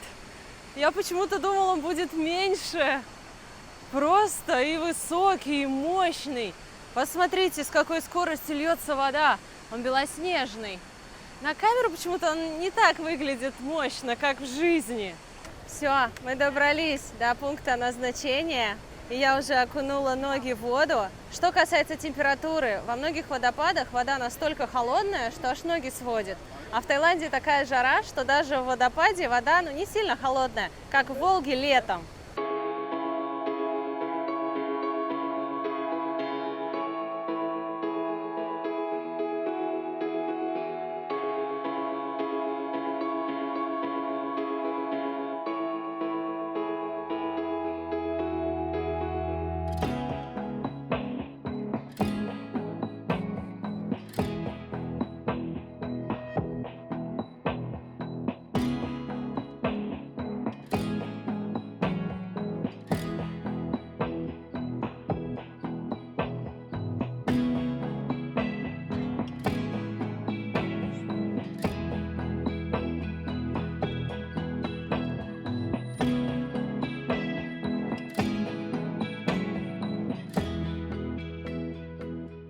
Еще одно интересное место на острове – это рыбацкая деревня Бангбао. Мы сейчас сюда приехали. Здесь находится пирс, с которого отправляются спидботы на острова. Можно поехать на полдня на экскурсию. Также здесь продается много сувениров, одежды, несколько точек дайвинг-центров. А еще здесь очень вкусные раньше были устрицы, свежие, рыбацкая деревня. И если их еще здесь продают, то мы поедим. Очень часто в тайских барах висят вот такие картинки, старые постеры на деревянной подложке. Они нам так нравятся, и здесь они продаются, стоят 150 бат. Мы такие думаем, в нашу мансарду они тоже подойдут. Наверное, возьмем парочку. Выбор сложный. В итоге нам понравилось несколько. Вот такая. Мне не нужен Google, моя жена знает все. Потом кофе, музыка, Харлей и вот такая надпись забавная. Вот надо определяться. Вот это как-то не особо вписывается, а вот эти 4 прям гармонично смотрятся. How much this? 1500. Что нам ветер, да на это ответит. Сейчас в этой рыбацкой деревне много мест, где идет процесс реконструкции. Не все кафе работают, где-то идет ремонт. И смотрите, те, что работают, там можно купить свежайшие морепродукты и посидеть вот в таких кафешках, где столики прямо на воде. Красивый вид и свежайшие морепродукты, но цены не очень низкие. Мы посмотрели мечий хвост, 700 бат за штуку. Так, мы сейчас договариваемся на устрицы. 70 бат за штуку. Да. 70 бат один Ты штук. хорош по-японски говоришь. Да. А вот эти почем? 1 килограмм, такой 1 килограмм, 1300. Нашли уютную кафешку с потрясающим видом. Сейчас будем есть креветку сашими, креветки с чесноком и перцем и ракушки. Принесли нашу ракушку. Посмотрите, убрали жидкость, слизь. Только вот эту ножку нарезали. Или это не ножка, ее тело. В формате сашими. Сейчас будем пробовать. Макаем в острый соус. Васаби. Вот, кстати, слизь в ней была очень даже вкусная. Можете мне вернуть слизь? По вкусу гриб какой-то малосоленый. Похоже, промыли ее еще. Какой-то малосоленый отварной гриб. Хорошо, что есть васаби и вот этот соус спасает ситуацию, хоть какой-то вкус появляется. Ну, как бы среднячок. Помните, с Алексеем мы ели прям свежую с моря, а с этой слизью, жидкостью солененькой было даже как-то прикольнее. Мы заказали еще креветки с чесноком и перцем. Мы берем вот в кафе Good Luck, там 200 бат, просто целая гора, штук 6, а здесь 250 и 4. Цены высокие, видно, место туристическое. Сейчас попробую сашими из креветки. 300 бат одна креветка. Надеюсь, это хоть полезно будет. Вот это вкусно. Очень вкусно. Свежая креветка с соусами. Немного какая-то хрустящая и слизкая, но это вкусно. Это тот вкус, к которому приходишь с годами. Креветки вкусные, но в Good Luck они еще крупнее, и Саша говорит, что ему понравились даже больше.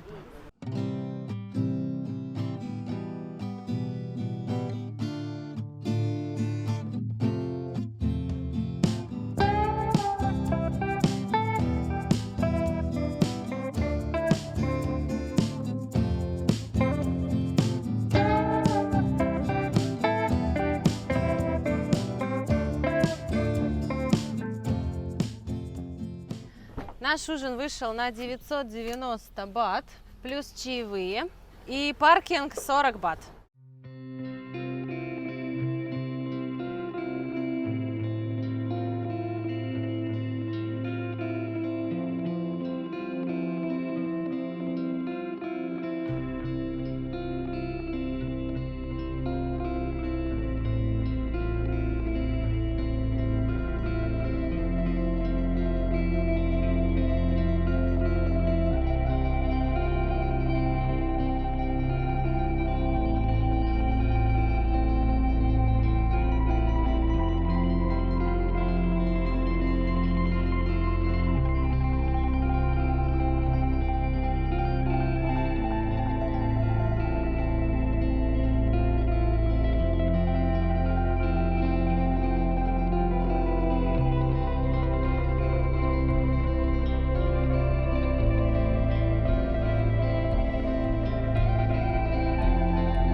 Официально заявляю, кафе Good Luck на Кочанге теперь наша любимая.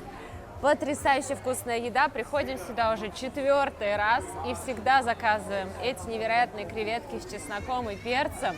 Просто не можем пойти в другое заведение, потому что не хотим. Настолько нам здесь все нравится. Пробовали разные блюда, и все вкусно. И плюс отношение приятное. Здесь работает семья, у них в коллективе хорошие отношения, и гостям они очень трепетно относятся. Сейчас попробуем вкуснятину. О, это просто песня. Вот сам соус вкусный, которым их готовят, не пресно. При этом чувствуется вкус креветки. Дают еще вот этот соус чили.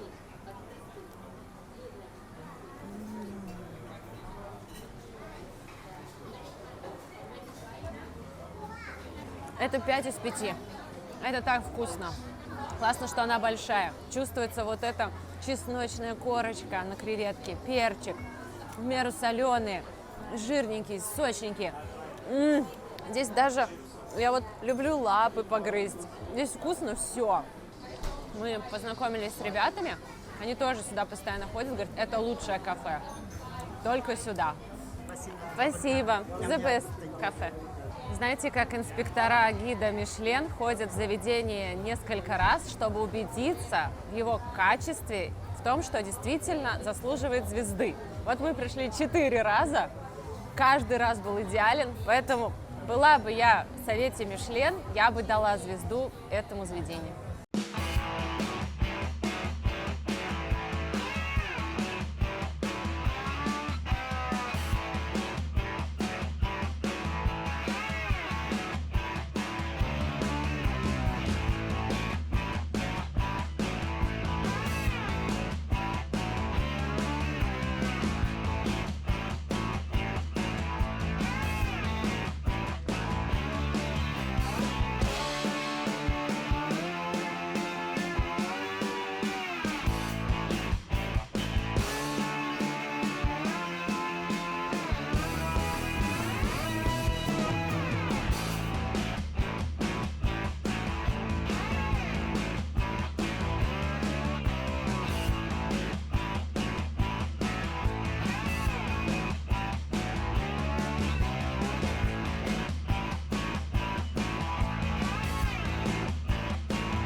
Ребята, мы второй раз приехали на Ко Чанг, забронировали уже другой домик. Вот посмотрите, где он находится. Оставался один домик, и мы, не думая, забронировали его на 5 дней. Сейчас покажу, какая у нас здесь атмосфера. Во-первых, как выглядит домик внутри. Вот сейчас можете видеть, чемоданы стоят в других местах. Мы подумали, что лучше их поставить вот здесь. Вот так выглядит комната. Она, в принципе, точно такая же. Ничего в ней необычного нет. И, собственно, пойдемте посмотрим, что там читает Светик. Рассказывай, что читаешь. Я читаю книгу «Финансист» Теодора Драйзера. Вот, это ее обложка, она отвалилась. Я думала, что эта книга чисто про финансы. Оказалось, здесь даже много про любовь. Классная книженция. Жалко, что раньше про нее не знала. Ее, кстати, надо будет вернуть в Паттайю. Саша, хочешь прочитать после меня? Ну, я Саше все рассказываю. Он в курсе всех дел, что тут творится. Так что он все знает. Напишите в комментариях, читали или нет. Вообще классно читать на улице с хорошим видом. Я люблю, когда не сильно солнечно, вот как сейчас. С моря свежий ветерок, птички поют, бабочки летают. Прям красота.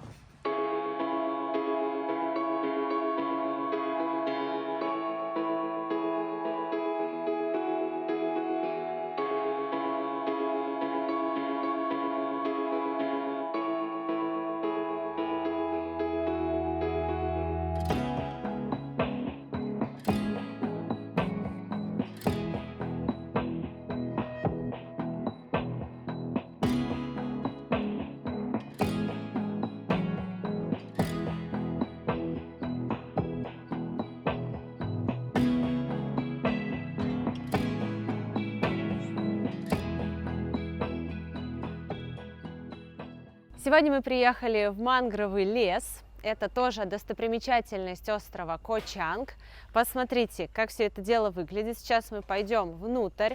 Можно взять каяк и покататься по воде, посмотреть на деревья с воды, потому что мангровый лес – это деревья, которые растут именно вот в этой воде. Но здесь проложены тропы, по ним тоже можно погулять. За мной. Ну, пока, что хочу сказать, странно это выглядит. Вода грязная. Есть кафешки, это всегда плюс 10 к настроению, когда есть где перекусить. Я бы, конечно, хотела взять лодку, и чтобы кто-то меня повозил. Я сама не хочу, потому что на каяке сейчас намочишься, а как бы уже вечер, и мы в сухой одежде. Хочется сесть вот на такую лодку и получить такую экскурсию. Вообще место необычное. Деревья растут в соленой воде. У них такие интересные сплетенные корни. Какие-то они прям воздушные. А я смотрела как-то передачу BBC. Мне нравится про природу, про животных. И там показывают, что в мангровых лесах вообще кипит жизнь. Вот мы смотрим и ничего не видим. Но в этих корнях кто только не тусуется. И рыбы-прыгуны. Они вот так выпрыгивают из воды за кузнечиками. И всякие змеи. И крокодилы. Но тут, наверное, нет. Это из другой передачи. Нет, но вообще в этих корнях много кто живет. Понимаете, да, это их дом. Вы, кстати, нас как-то просили показать тайский быт в деревне. Вот, показываю, тайский быт в деревне. Здесь живут рыбаки, натянутые гамаки, они так отдыхают здесь. Кстати, на гамаке классно отдыхать, мне нравится. Валяются снасти, какие-то эти баки. Ну, в общем, вот, пожалуйста, вот вам быт. Это рыбацкие лодки, а я хотела на ней покататься, как турист. Вообще у меня сейчас было ощущение, что я в поезде. Знаете, когда поезд останавливается, и рядом останавливается другой поезд, и ты не понимаешь, то ли он едет, то ли вы едете. Вот и я сейчас не понимаю, то ли лыжи не едут, река движется. Ну, это как бы не река, а вода движется. Есть течение в определенную сторону. И я в какой-то момент подумала, что меня повело. Думаю, что происходит? Куда мы едем? Вообще, здесь бы очень понравилось моему папе, потому что он у меня рыбак, он всю жизнь рыбачил на Волге.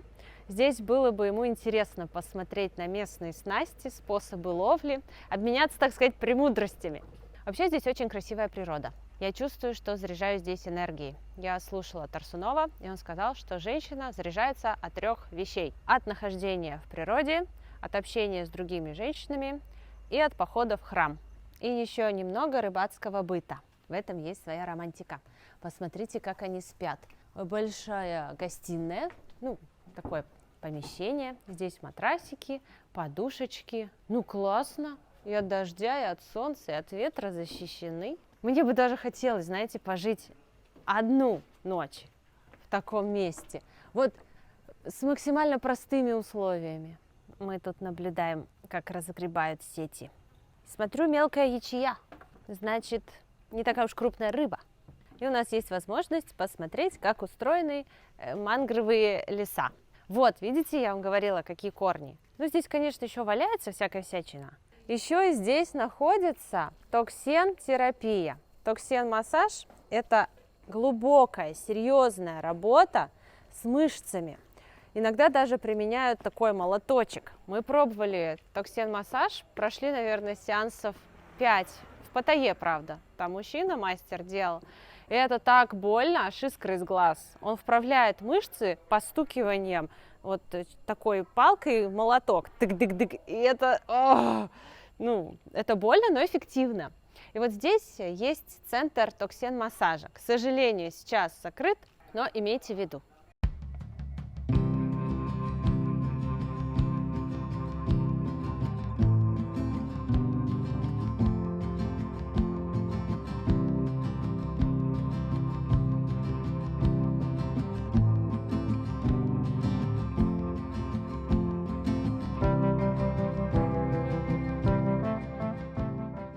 Мы проехали чуть дальше и нашли совершенно потрясающее, тихое и очень красивое место. Называется Бандит бар.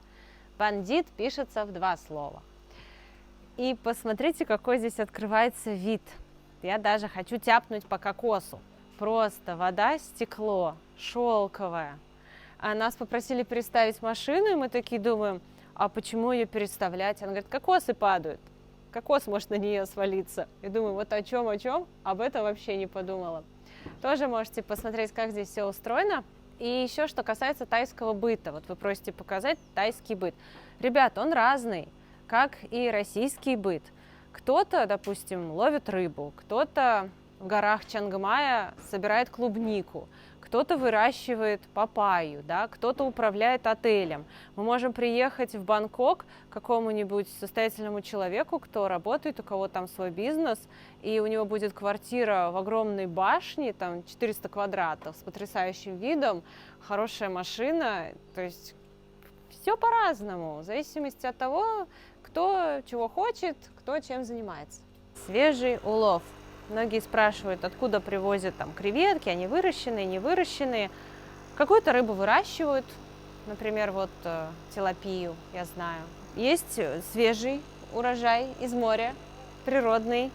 В основном там на рыбных рынках все, что в море поймали, то и продают. Вот, смотрите, это точно то, что поймали здесь. Крабы и небольшая рыбешка. Какие интересные здесь ракушки, чтобы вы понимали. Наверное, грамм 700 одна весит. Представь, вот кто-то ее таскает еще на себе. Тяжелая работа. О, вот это красивая. Все это выловлено, я думаю, здесь. Вряд ли они заказывали с маркетплейса. Так, что у нас по напиткам? В основном алкогольные. Я хотела попить кокос, но кокосов, к сожалению, нет. Алкогольные мы сейчас пить не будем, потому что мы за рулем. Сюда не каждый доберется. Это прям далековато от туристического центра, но зато прям природа и красота. Я, кстати, знаю, что мангровых лесов не так много осталось на нашей планете, а они капец какие важные в пищевой цепочке. Поэтому пока они есть, и здесь они в таком солидном количестве, приезжайте, смотрите, берите каяки, изучайте их подробно, на месте, так сказать, на практике. 2 содовых воды здесь всего лишь 30 бат.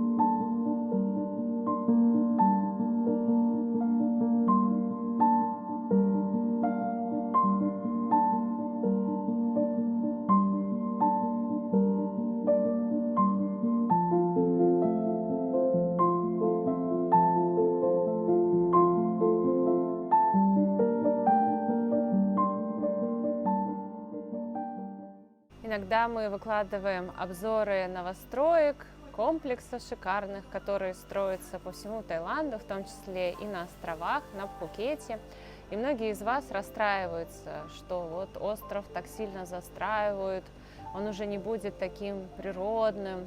Вот приезжайте на Ко Чанг. Здесь много мест с нетронутой природой, чистейшая вода, красивые пейзажи. Прям глаза отдыхают.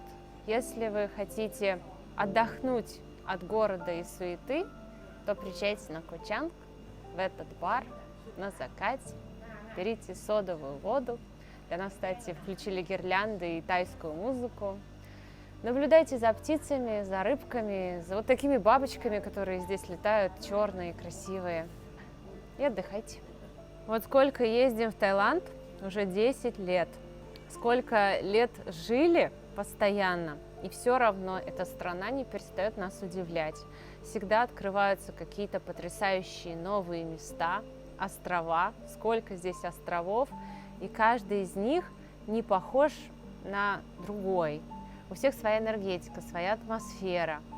И это здорово, что есть такая гостеприимная страна, куда ты приезжаешь десятилетиями, и все равно тебе есть что посмотреть, и ей удается тебя удивлять снова и снова. Время 5:30 вечера. У нас снова идет дождь. Но мы с Сашей приняли решение плавать в море минимум 2 раза в день. Поэтому после массажа идем купаться.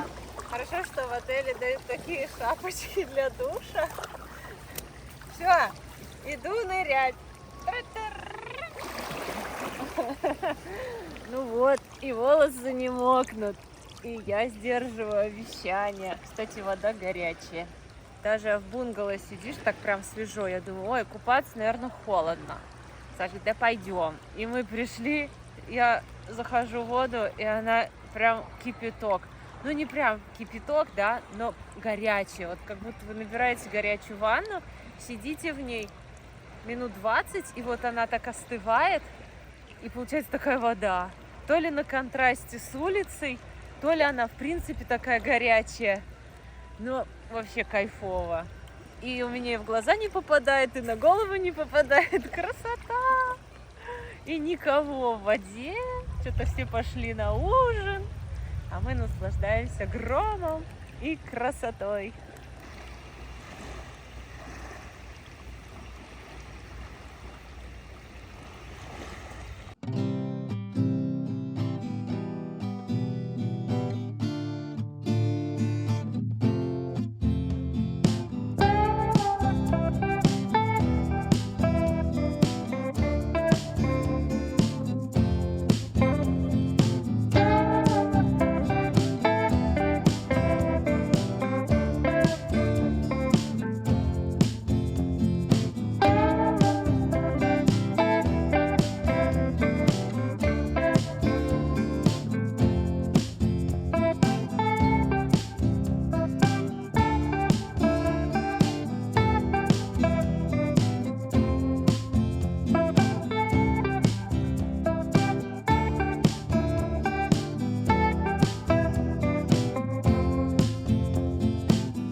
Бонджорно!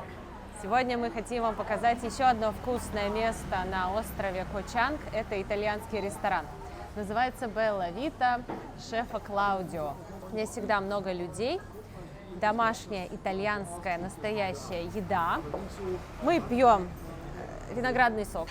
Он, правда, немного забродил, но вкусно. И сейчас покажу, какие здесь цены. Мы уже сделали заказ, взяли пиццу, карбонару, все как надо. А вам я покажу, чтобы вы знали. Основан в 2007 году.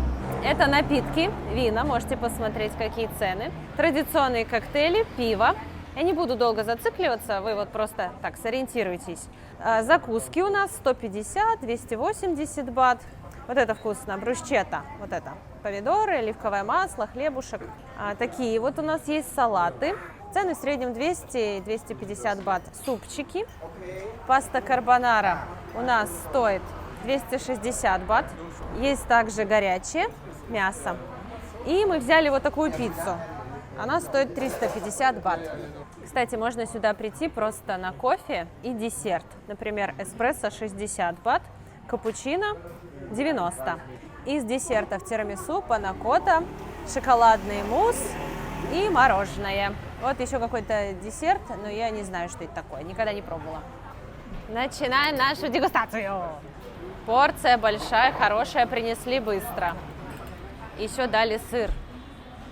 Надо им воспользоваться. Посыпаем, еще потом пиццу посыпем. Мы были в Италии и думали, что это будет так вкусно. Наберем 10 килограмм. Вообще, каждое заведение будет топ. 70% заведений нам вообще не понравилось. В Саратове пицца, паста даже вкуснее была. И это касается туристических мест. Возле Колизея, в центре Рима. Когда отходишь от туристических маршрутов, все очень вкусно. Мы ели в таких местах, это было фантастически. Домашняя, настоящая еда. А вот в таких, как будто пиццу вообще разогревают. И вот эту равиоли тоже как будто разогревают, как будто фастфуд ешь. За что такие деньги? Потом мы поехали в Испанию, и вот там еда была еще вкуснее. Нам в Испании даже еда больше понравилась, чем в Италии, к сожалению. И плюс в Италии в основном пицца, паста, а мясо дорогое. Ты каждый день тоже не позаказываешь. Ну, может, кто-то позаказывает. И тоже быстро надоедает. Пицца, паста. А в Барселоне еда более разнообразная. Пробуем.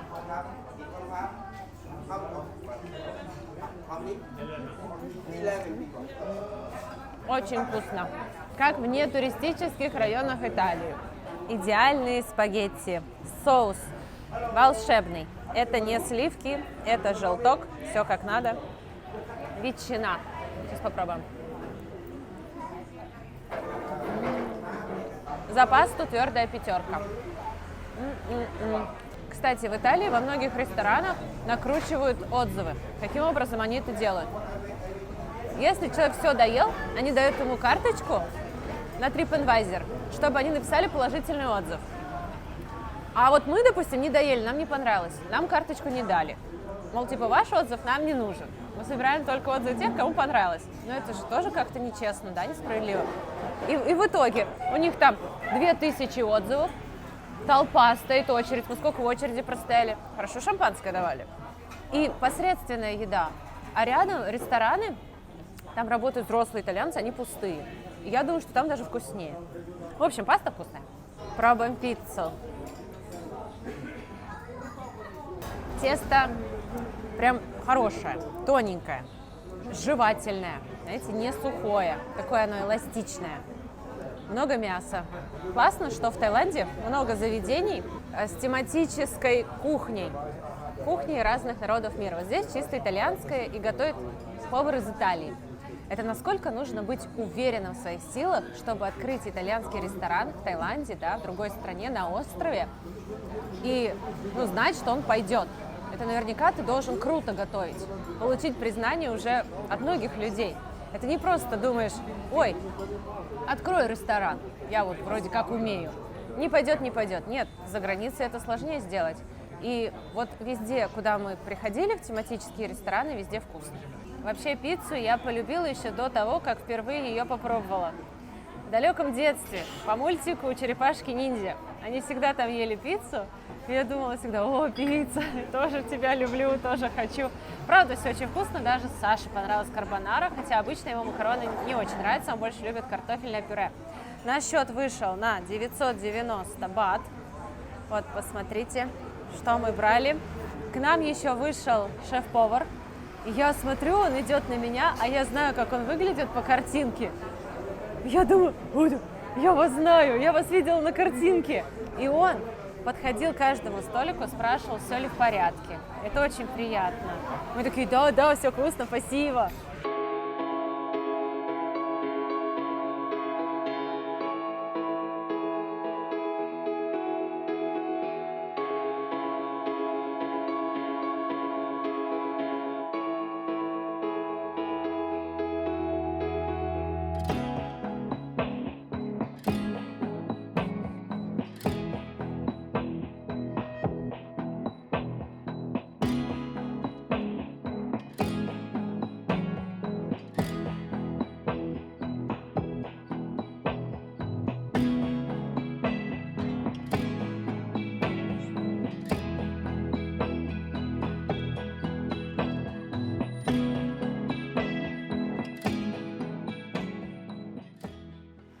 Наш отдых в этом чудесном месте, к сожалению, подходит к концу. Мы классно провели время, выделили несколько дней вообще без работы. Вообще ничего не делали, не снимали, просто просыпались, завтракали, много плавали в море, ходили на массаж, потом в рок-бар, играли в бильярд и на ужин. И это было потрясающе. Если этот выпуск вам понравился, то обязательно поддержите нас лайком, подписывайтесь на наш канал, пишите в комментариях свои отзывы, что вам понравилось, что не понравилось, а также впечатления, если тоже отдыхали здесь. Увидимся в следующих выпусках. Вас очень сильно любим. До новых встреч. Пока.